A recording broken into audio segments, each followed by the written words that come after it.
রাধে রাধে। তো অন্যান্য দিনের মতো আজকেও আমরা একটা চ্যাপ্টার সম্পূর্ণ শেষ করবো এবিটিএ থেকে, এবং যে সমস্ত প্রশ্নগুলো রিপিটেড এসেছে সেগুলো আলোচনা করব, এবং ভিডিও শেষে আমি কিছু সাজেশন দিয়ে দিব তোমাদেরকে এই চ্যাপ্টার থেকে। ঠিক আছে, তো চ্যাপ্টারটা শুরু করা যাক, ধাতুবিদ্যা। তো প্রথম প্রশ্ন কি রয়েছে? অ্যানোড মাড, তাই তো? প্রথম প্রশ্ন তোমাদের সামনে কি রয়েছে? অ্যানোড মাড। এখন কথাটা হলো, এই অ্যানোড মাডের প্রশ্নটা না তোমাদেরকে বলি অনেকবার এসেছে এই প্রশ্নটা। ঠিক আছে, এই প্রশ্নটা অনেকবার এসেছে তোমাদের সামনে, এবং তার সাথে সাথে এদের অর্থনৈতিক গুরুত্ব, অর্থনৈতিক যে গুরুত্বটা সেটাও অনেকবার এসেছে। তো অ্যানোড মাড তোমরা জানোই। অ্যানোড মাড কথার অর্থ হলো তোমার, আমি সাধারণ ভাষায় বুঝিয়ে দিচ্ছি, যখনই তড়িৎ বিশ্লেষণ হয়, ঠিক আছে, তড়িৎ বিশ্লেষণ হয়, সেই তড়িৎ বিশ্লেষণের ফলে কী হয়, অ্যানোডের নিচে কিছু দামি ধাতু আর কি হয়, দামি ধাতু বলতে কি, গোল্ড, প্ল্যাটিনাম, সিলভার, এই সমস্ত ধাতু দাতার মানে কাদার মতো এখানে আস্তে আস্তে জমা হতে শুরু করে। এটাকে অ্যানোড মাড বলা হয়। ঠিক আছে, জিনিসটা একটু শুদ্ধ ভাষা এখানে লেখা রয়েছে, তোমরা দেখে নিও। নেক্সট প্রশ্ন বলেছে যে তড়িৎ বিশ্লেষণে অ্যালুমিনিয়াম ধাতু ব্যবহৃত তড়িৎ বিশ্লেষণের সংযুক্তি লেখো এবং তড়িৎদ্বারের বিক্রিয়াটি লেখো।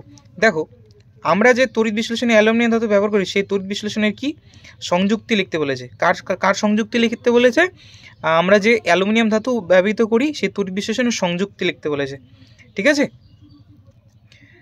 এবার আমাদের যে অ্যালুমিনিয়াম ধাতুটা আর কি, সে নিষ্কাশন করি আমরা, এই অ্যালুমিনিয়াম ধাতুটা নিষ্কাশন করি মেন তিনটে জিনিসের দরকার পড়ে, সেখান থেকে আমরা বের করি। এক হলো অ্যালুমিনা,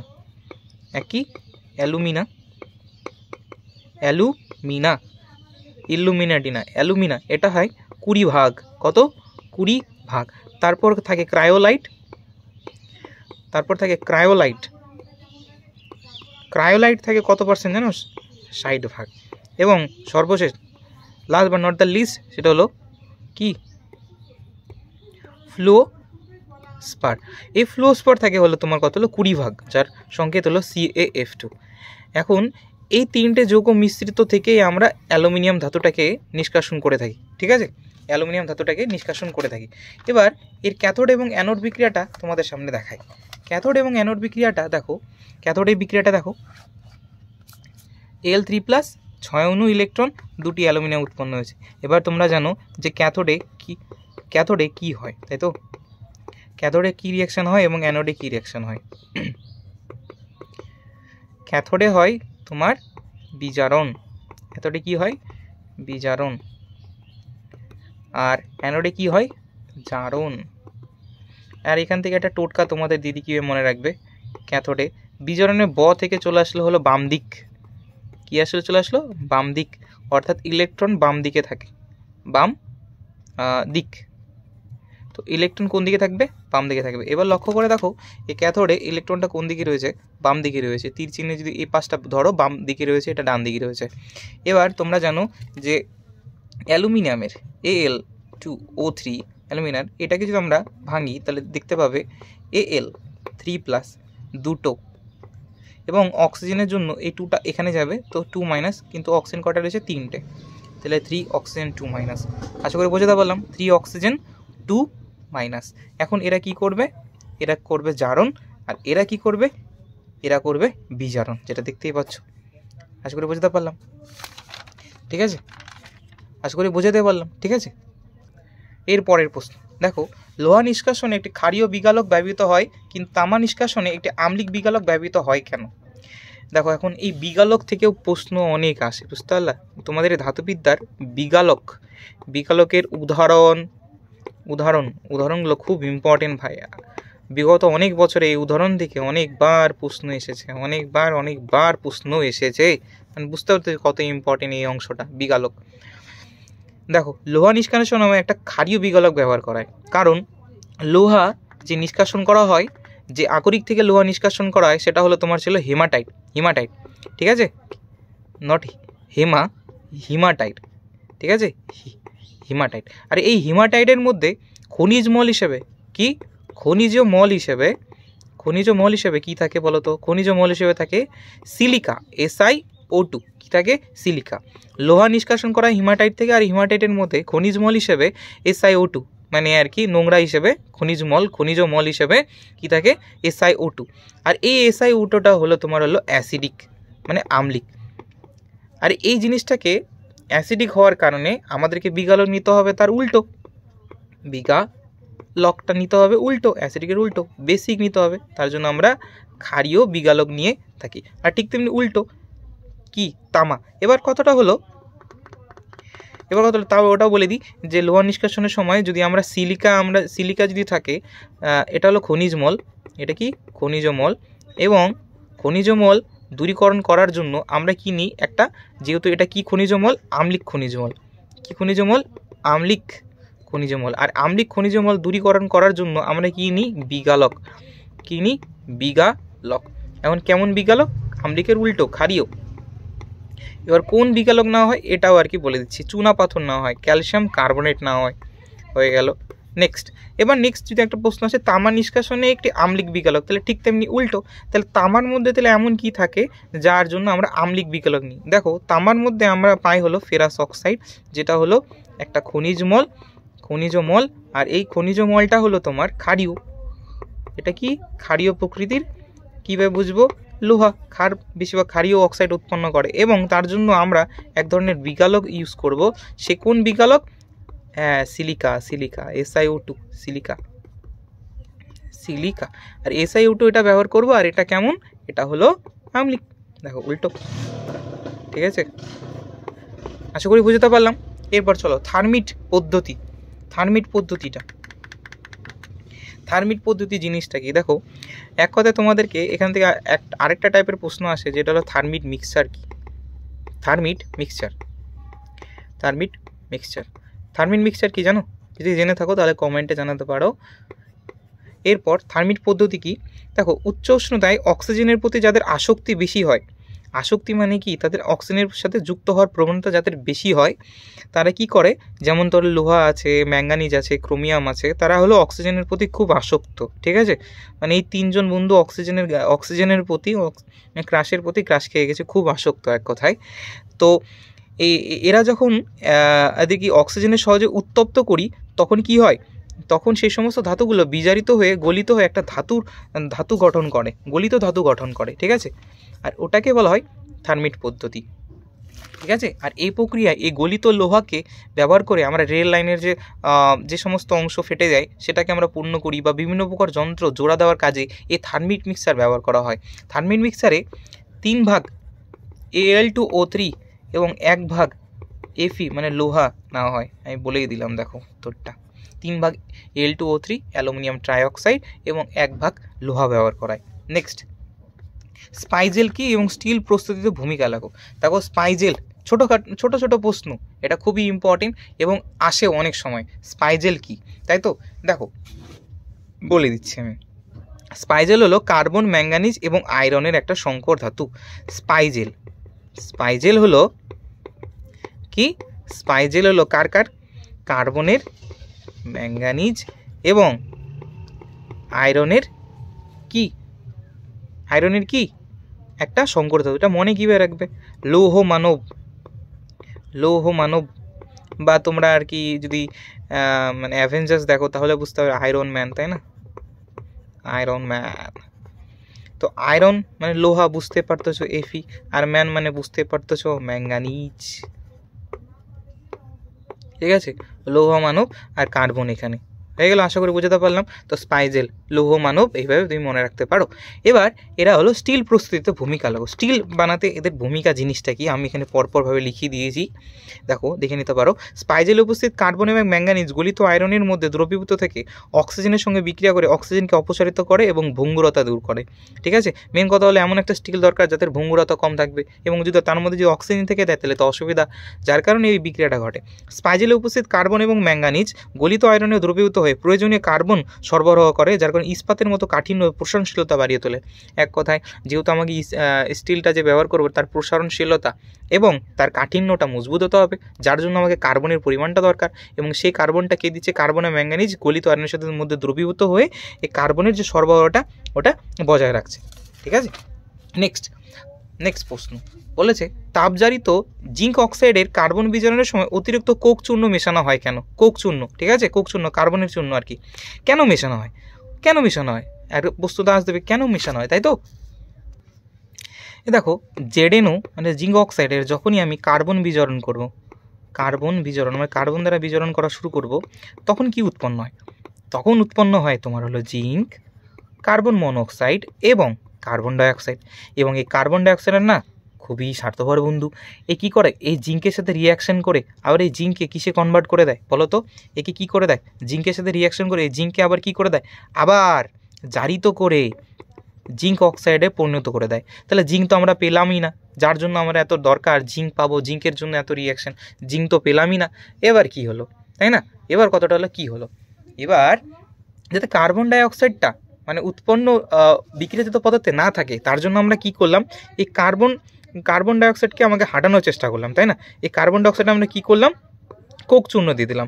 কোক চূর্ণ দেওয়ার কারণে কোক চূর্ণের সাথে কার্বন ডাইঅক্সাইড রিয়াকশন করে কার্বন মনোক্সাইড উৎপন্ন করলো এবং কিছুটা পরিমাণ তাপ উৎপন্ন করলো, যার কারণে কার্বন মনোক্সাইডও পেলাম না আমরা এবং শেষে আমরা জিঙ্কও পেয়ে গেলাম। মেন হলো এটা কারণ। ঠিক আছে, ঠিক আছে, চলো নেক্সট পার্টটাতে যাওয়া যায়। থার্মিট মিক্সচার করিয়ে দিয়েছি, আশা করি জানো।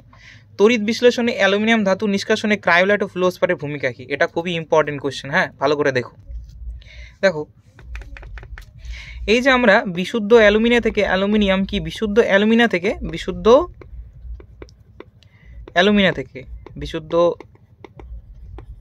অ্যালুমিনিয়া থেকে আমরা কি করি, অ্যালুমিনিয়াম নিষ্কাশন করি, তাই না?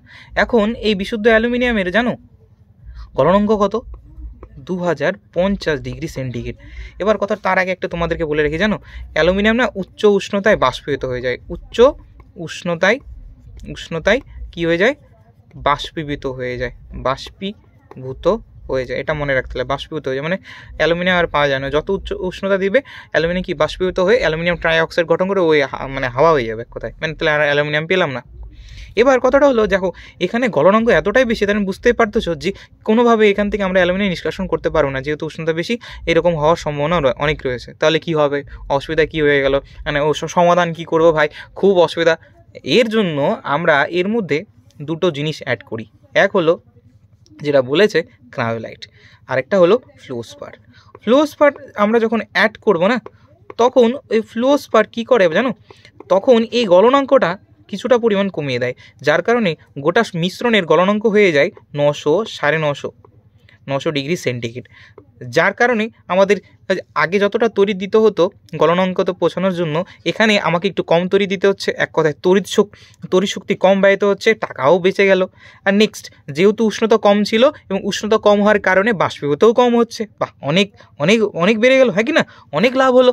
এরপর তাহলে এখানেও লিখেও রেখেছি, তোমরা দেখে নিও, আমি আমার ভাষায় আমি তোমাদেরকে বোঝাচ্ছি, ঠিক আছে, শর্ট পদ্ধতিতে। নেক্সট আমি আরেকটা জিনিস নিলাম, সেটা হলো ক্রায়োলাইট। তো ক্রায়োলাইট কী করে দেখো, এই ক্রায়োলাইট জানো, এই ক্রায়োলাইট না তোমার হলো দ্রাবক রূপে কাজ করে। কী হিসেবে কাজ করে, দ্রাবক রূপে। তো দ্রাবক রূপে কাজ করার ফলে কি হলো, তাই না? এই দ্রাবক রূপে কাজ করার ফলে কি হলো, দেখো আমি এখানে একটু বোঝাচ্ছি, দ্রাবক রূপে কাজ করার ফলে কি লাভটা হলো আমাদের। দেখো দ্রাবক রূপে কাজ করার ফলে এর মধ্যে অ্যালুমিনিয়াম এই Al2O3 অ্যালুমিনিয়াম দ্রবীভূত হয়ে আয়ন উৎপন্ন করলো, কি হয়ে গেল, আয়নিত হয়ে গেল। আর আয়নিত হওয়ার কারণে আমরা তাদের মাঝখানে অ্যালুমিনিয়াম 3+ অর্থাৎ আলাদা করতে পারলাম। এই তো মানে প্রথম যে পথটা আস্তে আস্তে সুগম হয়ে গেল, তাই না, তাই কি না? ঠিক আছে, দাঁড়া একটু আমি জিনিসটা করে দিচ্ছি আস্তে আস্তে। এবার ঠিক আছে, আশা করি দেখতে পাচ্ছ। এবার আয়নিত হয়ে গেল এবং যার কারণে Al3+ কী হয়ে গেলো, আস্তে আস্তে কী হয়ে গেলো, আয়নিত হওয়ার প্রবণতা বৃদ্ধি পেয়ে গেলো, যার কারণে এখানে তড়িতের সুপরিবাহী হয়ে উঠলো, ঠিক আছে। এটা অ্যাড করে নিও, এটা হয়তো লেখা নেই আমার মনে হয়, ঠিক আছে। চলো নেক্সট কোয়েশ্চেন। তড়িৎ বিশ্লেষণে অ্যালুমিনিয়াম ধাতু ব্যবহৃত তড়িৎ বিশ্লেষের সংযুক্তি লেখো এবং তড়িৎদ্বারে বিক্রিয়া লেখো। এটা সবার প্রথমেই করালাম, দেখতে পাচ্ছ কতবার রিপিট হয়েছে। নেক্সট বিগালক। দেখো বিগালক তো আমি একটু আগে বললাম বিগালক জিনিসটা কি, তাও আমি আবার এখানে বলে দিচ্ছি যে আবার কি বিগালক জিনিসটা কি, ঠিক আছে। দেখো বিগলক হলো ধাতু নিষ্কাশনের বিগলন প্রক্রিয়ায় তাপজারিত বা ভস্মীভূত আকরিকের সঙ্গে যে সুনির্দিষ্ট রাসায়নিক পদার্থ যোগ করলে আকরিকে উপস্থিত অপদ্রব্য, একটু আগে বললাম আকরিকে কিছু অপদ্রব্য মিশে থাকে, সেই অপদ্রব্যের নাম কি হয়? খনিজ মল, তাই না? এই খনিজ মল দূর করার জন্য বাইরের দিক থেকে কিছুটা আমরা কি দিই? বিগালক দিই, তাই তো? সেটা আম্লিক হতে পারে, ক্ষারীয় হতে পারে। কেন ক্ষারীয় বিগালক কখন দিব?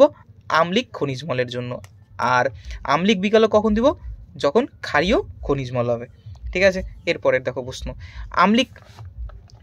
আম্লিক বিগালকের উদাহরণ চেয়েছে এবং ক্ষারীয় বিগালকের উদাহরণ চেয়েছে। ক্ষারীয় বিগালকের উদাহরণ একটু আগে করলাম চুনাপাথর, আম্লিক বিগালের উদাহরণ সবার প্রথমেই করলাম সিলিকন ডাইঅক্সাইড বা সিলিকা, ঠিক আছে? নেক্সট প্রশ্ন কি বলেছে দেখো, নেক্সট প্রশ্নটা দেওয়া আছে, দেখে নিও। এখানে কি প্রশ্নটা লেখা নেই আর কি, না, ঠিক আছে?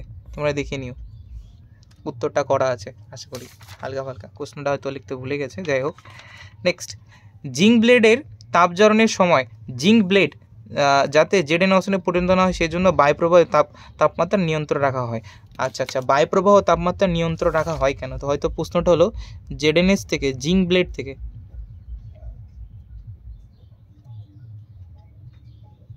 জিঙ্ক ব্লেডে কি প্রশ্নটা হবে কি বলতো? বায়ুপ্রবাহ তাপমাত্রা নিয়ন্ত্রণ রাখা হয় কেন? বায়ুপ্রবাহ ও তাপমাত্রা নিয়ন্ত্রিত রাখা হয়, মানে কোনোটা বেশি হয় না, কমও হয় না, ঠিক আছে? কোনোটা যাতে বেশিও হয় না আর কোনোটা যাতে কমও হয় না, ঠিক আছে? কোনোটা যাতে বেশিও হয় না, কোনোটা যাতে কমও হয় না, ঠিক আছে? দেখে নিও, এটা বুঝাম না।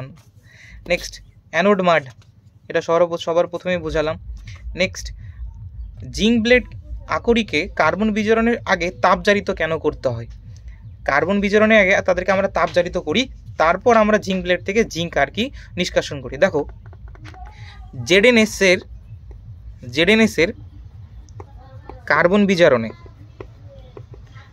বিজারণ করলে, জেডএনএস এর যদি আমরা কার্বন বিজারণ করি ডাইরেক্ট, তা আমরা জিঙ্ক আমরা পাই না, বুঝতে পারলে? কারণ দেখো, জেডএনএস এর উপর যদি আমরা কার্বন বিজারণ করি, অক্সিজেনে যদি প্রয়োগ করি, তাহলে কি উৎপন্ন হয়? জেডএন উৎপন্ন হয়, এবং সালফার ডাইঅক্সাইড, এবং যদি সমতা বিধান করা হয় তাহলে 2, এটা 3, এটা 2, এটা 2, তাই তো? কিন্তু এই জেডএনওকে আগে কার্বন বিজারণ করলে জিঙ্ক এবং কার্বন মনোঅক্সাইড পাওয়া যায়। দেখো, আমি রিয়াকশনটা লিখে দিলাম। এবার জিনিসটা আমি একটু পড়ি, বুঝে নাও। জিঙ্ক ব্লেডে জিঙ্কের প্রধান যৌগ হিসেবে উপস্থিত থাকে জিঙ্ক সালফাইড, আকরিকে উপস্থিত বিভিন্ন উদ্বায়ী পদার্থগুলো দূর করতে এবং জিঙ্ক সালফাইডকে জিঙ্ক অক্সাইডে পরিণত করতে জিঙ্ক ব্লেডে তাপজারণ করা হয়। বুঝতে পারলাম? এটা হলো মেন কথা। আমরা জেডএনএস থেকে, এটা তো আগেই বোঝালাম, তাই না? এটা তো আগেই বুঝলাম যে জেডএনএসকে আমরা ডাইরেক্ট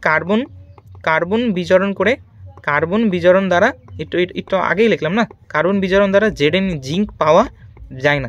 তাহলে কি করতে হবে? প্রথমে জেডএনএসের মধ্যে যে সমস্ত অপদ্রব্যগুলো ছিল বা নোংরা, সেই সমস্ত জিনিস ছিল, তোমাদের লাইফে অনেক নোংরা আছে, নেগেটিভ জিনিস আছে, এগুলোকে হাঁটাও ভাই, পরীক্ষার আগে হাঁটায় দাও, পরে নিও। এরপর জেডএনএস থেকে সেই অপদ্রব্যগুলোকে আমরা কি করব? তাপজারিত করব, এবং সেই তাপজারিত করার কারণে কি হবে? জেডএনও উৎপন্ন হবে, তাই না?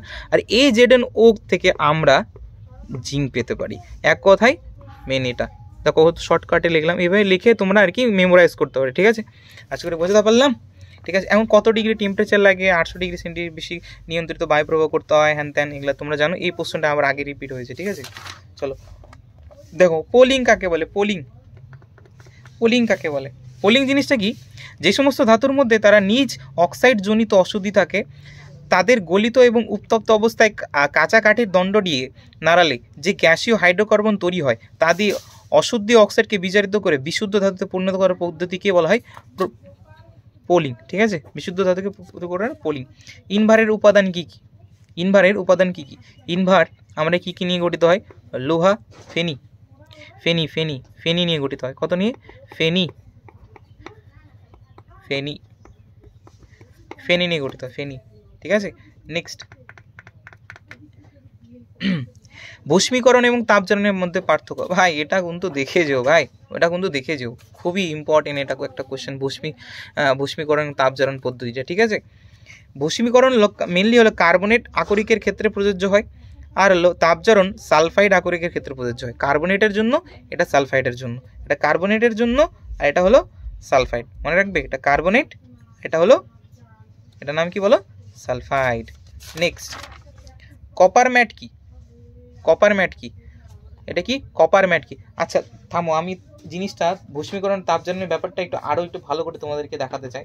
জিনিসটা এখান থেকে আর কি বলে কতটা ইম্পর্টেন্ট তোমাদেরকে দেখা যায়। দেখো এটা আসবে, হ্যাঁ এটা তোমরা পড়ো, খুবই ইম্পর্টেন্ট।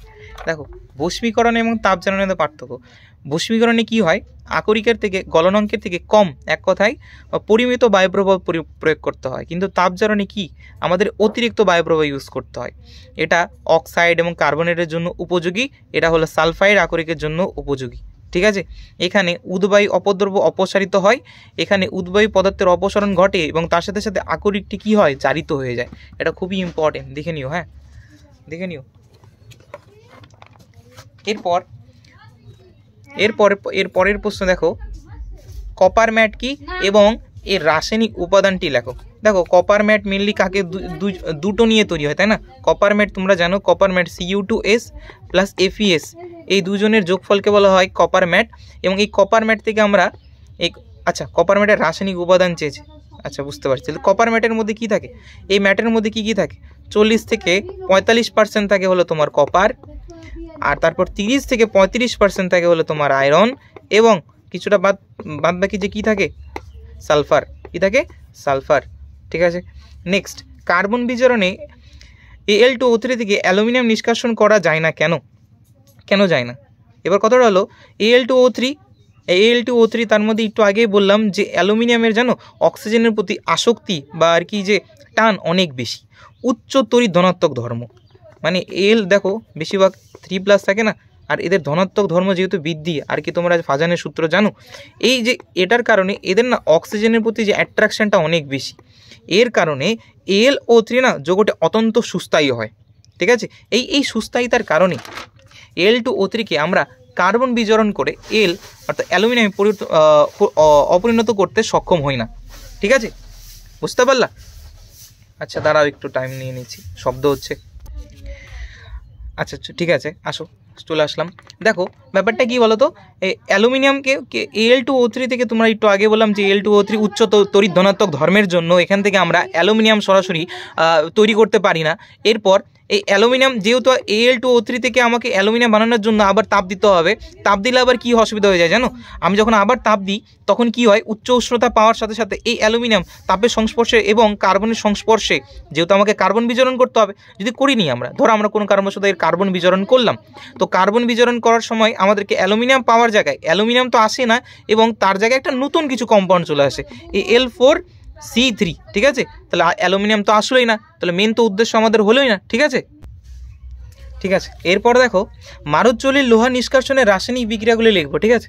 এই মারুতচুল্লির লোহা নিষ্কাশনের রাসায়নিক বিক্রিয়াগুলি খুবই ইম্পর্টেন্ট, এবং এর মধ্যে এই রিয়াকশনগুলো দেখো তোমরা যদি নাও পারো, ঠিক আছে, যদি মারুতচুল্লির রিয়াকশনগুলো নাও লিখতে পারো না, এই বিজারণ অঞ্চলের রিয়াকশনটা না কিন্তু লিখে নিয়ে আসো, এই বিজারণ অঞ্চলের রিয়াকশনটা খুব ইম্পর্টেন্ট। আমি এটাই আর কি টোটকা সহকারে তোমাদেরকে দেখিয়ে দিচ্ছি, টোটকা কীভাবে মনে রাখবে। দেখো প্রথমটা তোমাকে মনে রাখতে হবে যে Fe2O3 সাথে আমরা কার্বন মনোক্সাইড, আচ্ছা একটু জায়গা লাগবে, আমি একটু স্পেন্ড করে লিখছি, ঠিক আছে।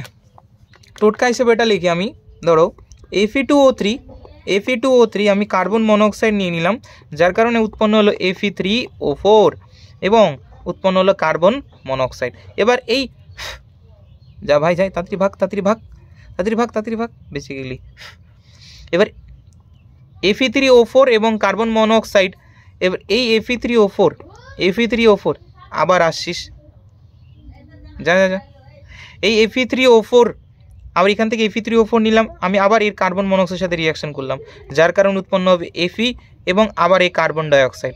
তারপর এই কি বলে Fe2O3, তারপর আবার Fe2O3, দেন আবার Fe2O3, দেন আবার কার্বন মনোক্সাইড, দেন আবার কার্বন মনোক্সাইড, দেন একটু FeO, দেন আবার Fe, দেন আবার কার্বন ডাইঅক্সাইড, দেন কার্বন ডাইঅক্সাইড, ঠিক আছে।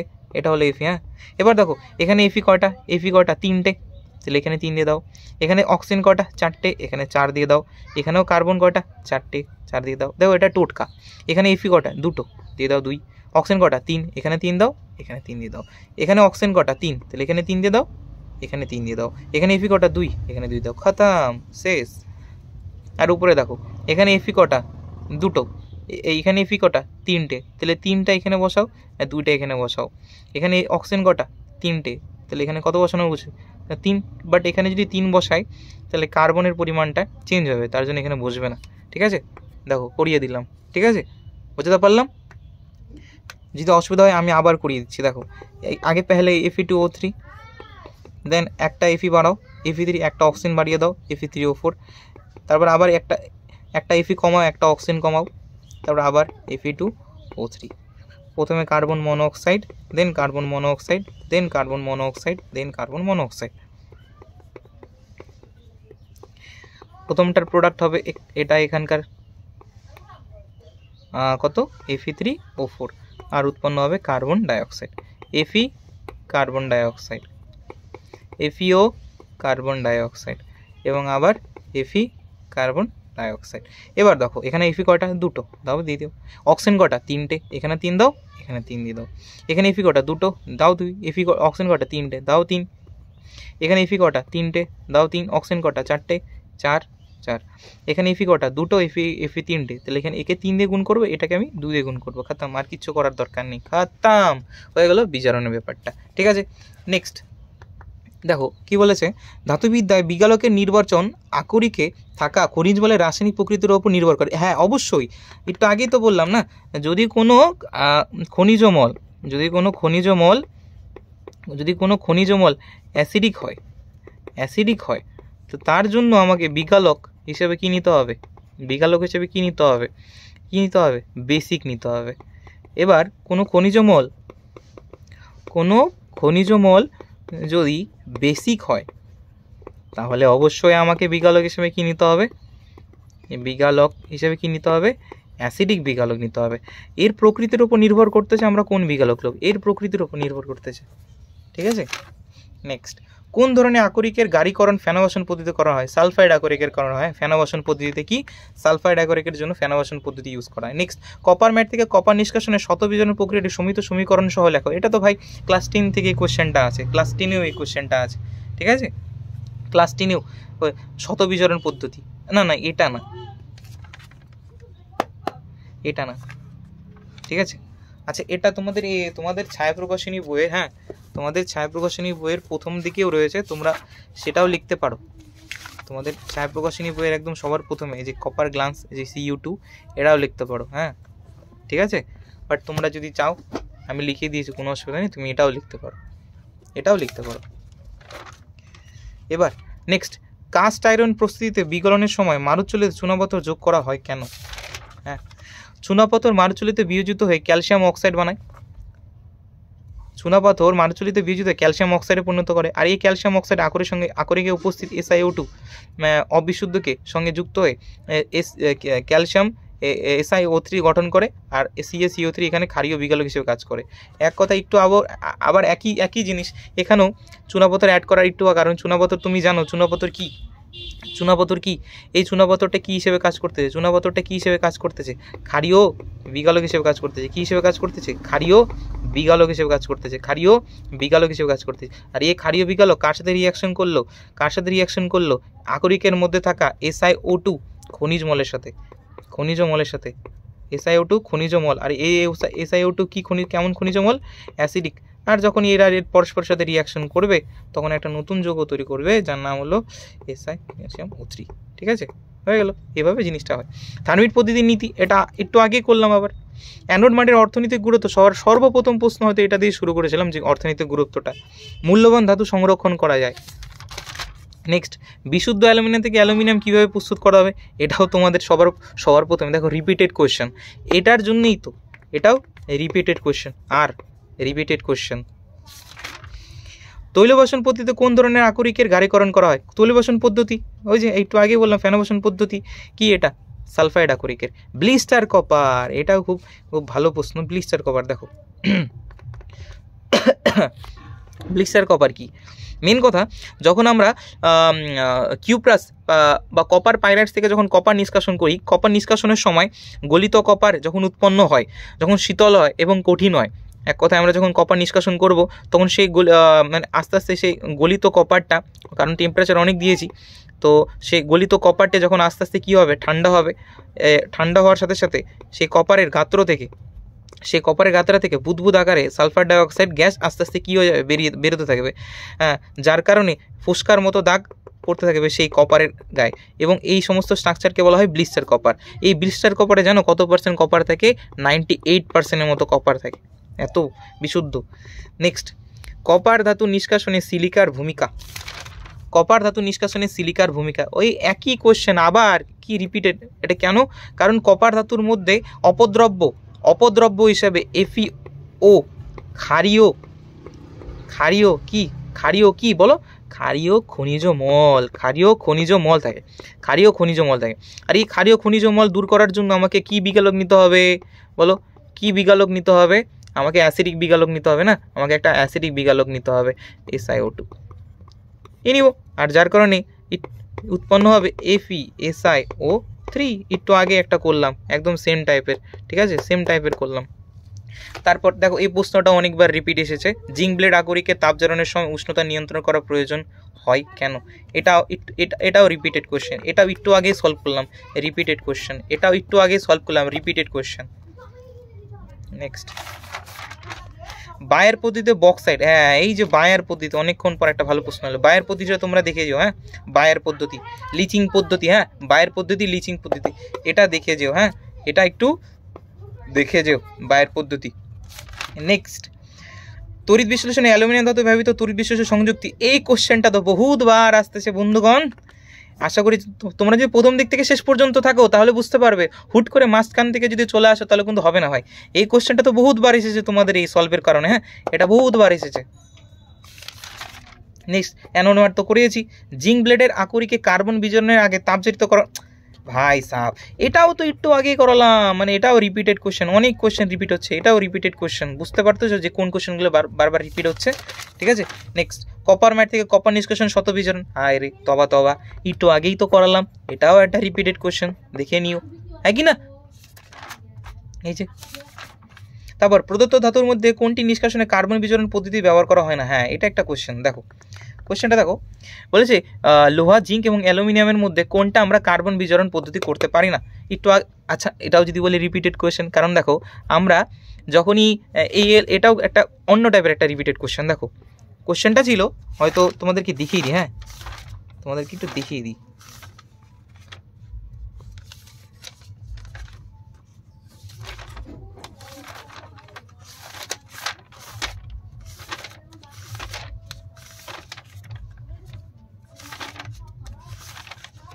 এই যে কোশ্চেনটা, যে কার্বন বিজারণ পদ্ধতিতে Al2O3 থেকে Al নিষ্কাশন করা যায় না, ঠিক আছে, কেন? কারণ ওরা অন্য একটা যৌগ গঠন করে যখনই কার্বন বিজারণ করতে যায়, ঠিক আছে। আর এই কোশ্চেনটাই অন্যভাবে দিয়েছে এখানে, যে এখানে উত্তরটা কি হবে? অ্যালুমিনিয়ামটা কি কার্বন বিজারণ পদ্ধতি করবে না, কারণ অ্যালুমিনিয়াম নিষ্কাশন হয় অ্যালুমিনিয়াম থেকে, যখনই এর কার্বন বিজারণ করা হবে তখন কি উৎপন্ন করবে? একটা নতুন ধরনের একটা যৌগ, যে যৌগটা দেখতে কেমন?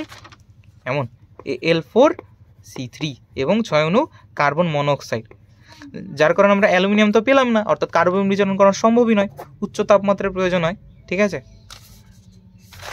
নেক্সট, খতম ধাতুবিদ্যা এখানে শেষ হলো। আমি আরও একটা আর কি কিছু অ্যাড করে দেবো তোমার এখানে, হ্যাঁ, আর তার মধ্যে আমি কিছু প্রশ্ন আর কি তোমাদের এই ছায়াপ্রকাশনী, আমার কাছে ছায়াপ্রকাশনী বই আছে, আমি সেই বইটা থেকে একটু দেখিয়ে দিচ্ছি তোমাদেরকে, হ্যাঁ, ছায়াপ্রকাশনী বইটা আমি একটু দেখিয়ে দিচ্ছি।